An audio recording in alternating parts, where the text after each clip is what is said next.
Fucking about time that I did one of these, eh?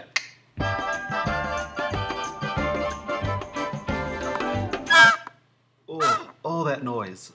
Love it. So, this is the final weekly agenda for the year 2016. It's been a blast. By the time that I'm recording this, we don't know who's won the election over in the United States, but let me tell you this, mate. It's gonna be a shitfest no matter what happens. Like, let's just get that down, okay? Anyway, let's continue. What was the year like? What was it like? Apart from its up and downs, let's talk about the course in particular. Yup.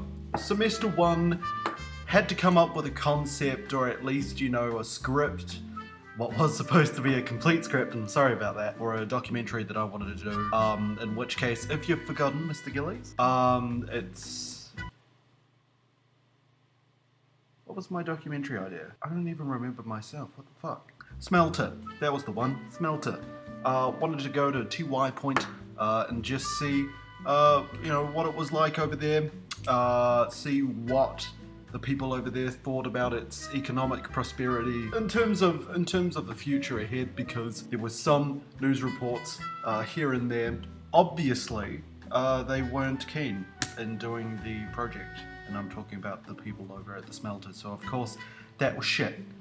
Let's move to semester 2. Semester 2, what was that like? It was great. I mean, you know, I knew what I wanted to do when I came back. And Patrick, you would have seen this in the you know, pre-production material, director's manifesto that you've seen. You know, because I think, you know, during the time that we were coming back for the second semester, all of a sudden you had, you know, the Auckland housing crisis shifting into sixth gear. With that, the related articles with homelessness also came in. So I thought, you know, why don't I look at homelessness down here, because there's hardly anything written about that, unless you look at years past in which there's been the odd article here and there, particularly pertaining to the sale of state houses and the Salvation Army and their housing accommodation, the emergency housing accommodation that they have for those who are homeless. And I think, you know, with the documentary done and dusted, I would have to agree with Patrick Gillies, my tutor here at the SIT Film School. It's a great place to come, check it out, and I just have to open up stickies. Of course, more interviews, trying to get Kata Moore, and she's the head researcher, the one who sort of commissioned the research over at Otago University and found that 1 in every 100 people in New Zealand were homeless. And of course, that was a major headline throughout part of the year.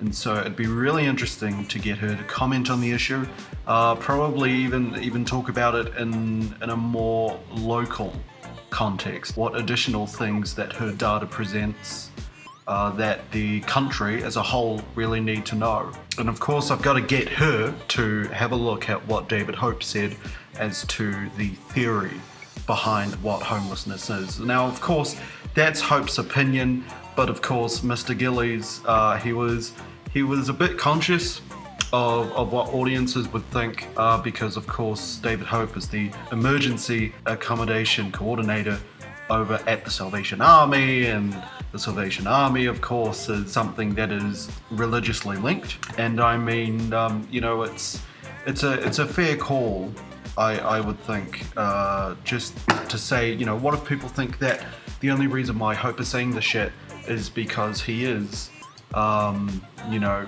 coming from this sort of religious doctrinated thing. I don't know, but I mean, like, it's a point, and although I half agree, half don't, it is better to be safe and just get Kate's opinion on it. Another thing that I've got down here: include Josh Clive, Joanna Ambler to comment on what homelessness is, then get comment afterwards, realization. Yeah, that's another point. I mean, like, if there was one thing that Gillies really liked was, you know, the inclusion of, you know, Josh as a person who didn't participate. Of course, you know, he's a member of the crew, and I made it quite inherently clear with his name and the roles that he played. But there is something of inherent value there, where you've got these people who haven't really thought about the issue that much, including myself at first, but then have them sort of give feedback as to what they've learned, and if they realize something along the way about what homelessness really is, then that's fantastic, and that should be documented. That'd be really interesting to present to an audience.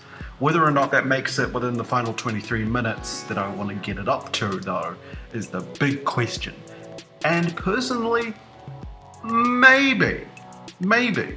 Like, it'd be great to have in there, but of course, there's got to be some other stuff as well that's going to fill up to 23 minutes.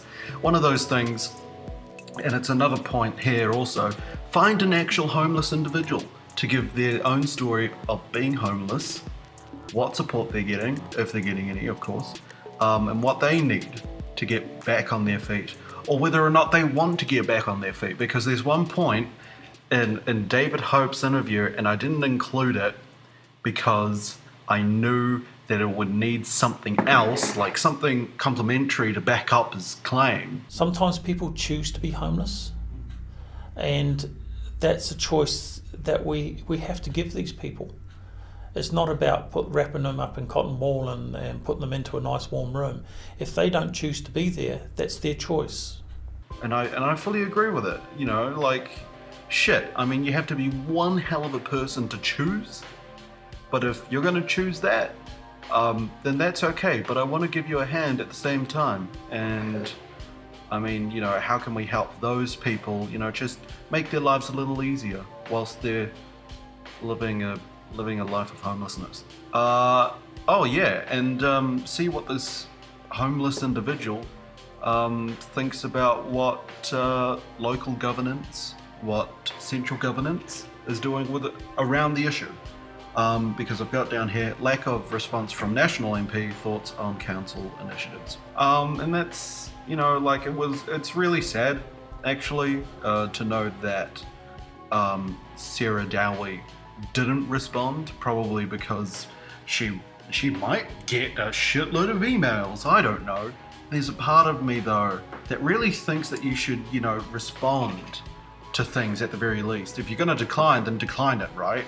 But of course, in the current edit, that's all the way at the end, and Mr. Gilly said that it was a bit problematic, and I can understand that, because I mean, you don't want to make anyone be like, oh, well, he didn't give me a fair chance now, did he? Oh, better sue him.